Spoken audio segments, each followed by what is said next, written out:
Welcome back. You're still watching Newslink on DSTV's channel 403. Now, South Africa has one of the highest crime rates in the world.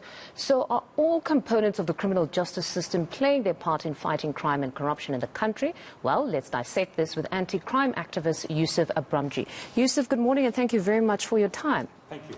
You know, Yusuf, every time I watch your videos, I'm honestly shocked, but somehow I'm addicted. I'm a realist. I want to know the extent of the problem. But it seems criminals have become more brazen at this point. I mean, there was one video there where somebody randomly shot somebody at a shopping mall. So what does this speak to? Is it a defective criminal justice system or citizens who are morally bankrupt now, driven by greed? Criminals are running amok. We see it every day, whether it is gang warfare on the Cape Flats, whether it is a cash-in-transit robbery in Gauteng, whether it's a house invasion in KwaZulu-Natal, or any other form of crime. These criminals have become, as you correctly mentioned, from the brazen, they become daring, and really they are running amok. We are seeing crimes, the crime statistics show it, with an average of 55 people being murdered each and every day, with hundreds of hijackings every month, with thousands of house invasions every year. It's a free-for-all.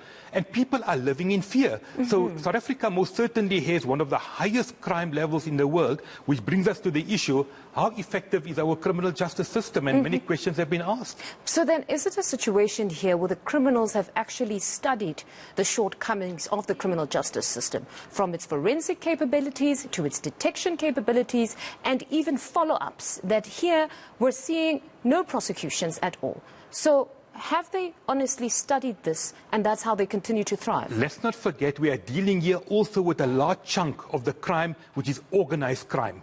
These people are organized gangs, they do their homework, and very often they are opportunistic. So what you will find very often is cash in transit will be seasonal, then they move on to kidnappings, they move on to other forms of crime. Yes, you know, the criminal justice system has been plagued with problems for years. The government calls them challenges, and we know it's a real problem. Let me give you a personal example. I was a victim of a house invasion 8.5 years ago in Pretoria. Believe it or not, the case is still on the roll in the Pretoria Regional Court. So I keep on going, it keeps on getting postponed, and yes, for my luck, I suppose, or for my bad luck, I testified, and so did my family, and the prosecutor died, and the magistrate died as a result of COVID. Now we have to start right from day one. So it's costing millions of rands. You know, I often say, you remember the 2010 FIFA World Cup? We had a special court that worked in Randburg and Sandton during nighttime. Over the weekends, people were processed within hours. They were either convicted or found not guilty. The criminal justice system, the delays go on for years and years, and the old adage, justice delayed is justice denied, is so true. No wonder, that is one element of the criminal justice system problem, is the delay. Secondly, the easy granting of bail, and that has become a problem. Victims are furious. The police very often get angry. They do all the hard work, they go to court, they present the docket, and these magistrates and prosecutors sometimes simply grant bail. There was a case the other day in Mfundo Park, where 3 Bangladeshi nationals who are apparently in the country illegally, allegedly involved in a kidnapping of another Bangladeshi national and his murder, and ransom was paid, were granted bail of 10,000 rand. How do you explain that? No wonder victims of crime get angry, the families get anxious, because the criminal justice system is in a mess. And very quickly, I mean, in Parow, in the Western Cape, the recording machines at the court, the sexual courts, have not been working since September. There's a delay of 200 rape cases and sexual offences cases, and people are waiting because the equipment is not working. No, it's honestly a problem. But then if we had to take it back to the problems or the back and forth between the SAPS, the NPA and the courts, because we've also had the minister actually shocked at how somebody who killed 6 people in the Western Cape was released on 800 rand bail. But this back and forth doesn't really inspire confidence in ordinary citizens, because you've got the NPA accusing the SAPS of shoddy investigations. You've got, at one point, we heard Mfundo raising concern at the clogging of the system, where you have the NPA bringing cases that are clearly not ripe for hearing, and then you've got one postponement after the other. I mean, it's not good for the system, but also even just insofar as the rights of the citizen who is being prosecuted. They have to come to court all the time, and they're told there's further investigations. So what happens in this instance where it seems the system, these 3, don't seem to see eye to eye. You know, the Minister of Police has the right to be angry when a suspect is granted a few £100 bail for mass killings.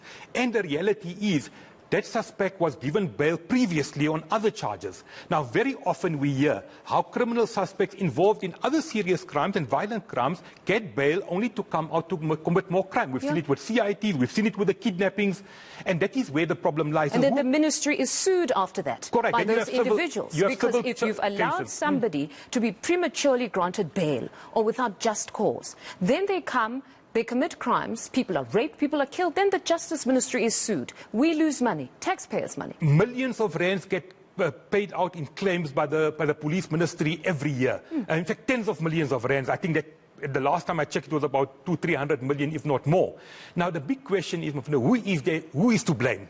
Is it the investigating officer? Is it the police? Is it the prosecutor? Is it the presiding officers, the magistrate, the judges, or whoever? I think we are dealing with a combination of factors. All of them must take responsibility. When we talk of the criminal justice system, it's a whole network of people involved. So sometimes, yes, you have poor investigations, the detective doesn't present a proper docket to the prosecutor is not equipped with all the evidence, and he simply says, give bail. Yes, sometimes, and very often it's a problem, the magistrates granting bail or sitting on the case are a problem. They simply grant bail very, very easily. We need to strengthen the entire criminal justice system. If you look at the laws, are the laws adequate? Most certainly, I think the laws are adequate. It's the administration of the law that's the problem. The Criminal Procedure Act is very, very clear. If you read it, it gives you the conditions for bail. It's got schedules 4, 5, 6, 7, which is very technical in terms of the category of crime being committed. But why are the laws not being followed and implemented effectively? What needs to be done? I think a lot of work needs to be done. Yes, there's a shortage of resources. There's a shortage, just long delays. I mean, probably 8 years might be a short time for some. Sometimes the cases run up to 12, 15 years. People are waiting to get their day in court. And that is our problem. And it's costing the taxpayer, it's costing you and I all the money, because this is very, very costly. So a lot of resources need to be put in. We need an effective criminal justice system. And I'm sorry to say, if we want to fight the high crime scourge in South Africa, the urgent priority is not only to fix up the police service, but to fix up the entire criminal justice system. And at least we're starting the conversation here, so hopefully they are listening. You know, insofar as the courts are concerned, I've listened to retired Judge Edwin Cameron talking or advocating for the minimum sentencing to be abolished, and rather saying that, you know what, you need to equip the prisons, refurbish the prisons, you've got to keep them in. It's a problem. Do you think somehow that will resolve a little bit of the issues or impact positively to the bigger problem? We can have an entire discussion about whether sentencing is adequate. Now, we know in South Africa, in terms of, for example, murder, the minimum sentence is life. What is life behind bars in South Africa in terms of the current laws? It means 25 years. Yes. So you are sentenced to 25 years. Then you get amnesty periods, which the president announces from time to time.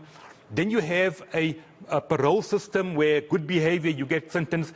Very often we find these murderers coming out sometimes between 10 and 15 years after all these factors have been taken into account.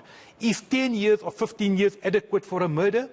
Clearly not. No wonder you have even convicted criminals who are punished, who have served 15 years, for example, coming out and then going back to jail because the punishment isn't adequate to the crime. And that has been our worry. We know there's been a lobby to say, make life life. And I agree with that. If you commit murder or you commit a serious crime, you are given life behind bars. It means you must spend the rest of your life behind bars, not 25 years or not 15 years. You have broken the social contract. We do not kill each other in society. So life should be life, at least. And you know, I don't want to go into the debate about capital punishment. We know there's an entire debate. We know that the South African laws don't make provision for it. And with the advent of democracy, it fell away. But very, very few people who keep on bringing this debate back about capital punishment might have a point to say, how do you stop crime? And you know, we won't be able to fight the scourge of crime unless the adequate punishment, unless the criminal justice system, and unless all the measures are in place are correct to make sure that our crime levels go down, and there must be a deterrent. I was speaking to the Democratic Alliance, I think 3 weeks ago, and in the Western Cape, they were calling for greater control, to say we need to have some sort of a nuanced policing setup where we allow provinces and regions to really deal with these issues themselves here, because they vary. insofar as the challenges are concerned, be it the economic activity, urbanization levels. So you don't need to have a one-size-fits-all as per SAPS right now, insofar as their strategy is concerned. Do you think such could work, where we give regions or provinces that ability, as well as metros, that ability to sort of craft some sort of a strategy to address crime in that particular region or province? You might have seen a viral video this morning of gender-based violence where a woman is attacked inside a police station in full view of the cops in uniform, and they do very little to protect the victim.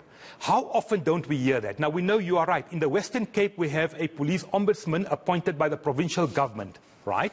That any complaint with the police would go to that ombudsman, who, by the way, is a former general in the police who was appointed. We know that Bulelani was a former ombudsman. That is the only province in South Africa where we have that system. Now, if you're in any of the other provinces, or even in the Western Cape, you can go to IPA, the Independent Police Investigations Directorate. I mean, the Minister of Police yesterday told the Portfolio Committee there's about 150 policemen on duty allegedly implicated in crime. How many cops still in the police service have criminal records? I mean, on Crime Watch feature on Sunday night, 2 weeks ago, we showed a Gauteng traffic cop brutally assaulting a motorist.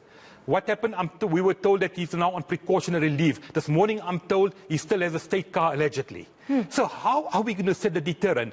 The National Development Plan, Chapter 11, has a whole chapter on policing. It talks about the measures that needs to be put in place. It talks about community policing. It talks about the appointment of a national commissioner. Up to now, years later, the National Development Plan Chapter 11 has not been put into place. No wonder you're having the problems. So why you have a blueprint, you have a national development plan, it doesn't become, it's not being implemented. So if all the factors are taken into account, yes, the answer to your question is most certainly, if we can dilute some of the problems to the provinces and empower them to take action, we probably will see better results. Let's hope they will actually entertain some of these suggestions, because it's not just about our safety, it's also about our economy. There is no multinational that's coming to invest in a country with so much crime. We will not grow. Let's not even talk about tourists who are scared. I mean, we know that these visuals go across the world. And as much as we're trying to create awareness and educate the public to take all the measures, people are scared. And forget people being scared of foreigners coming in, either tourism or investment. Ordinary South Africans are living in fear. No, we certainly are. Not everybody can afford to live in estates. Yusuf, thank you very much for your time. That's anti-crime activist Yusuf Abramjee. Now,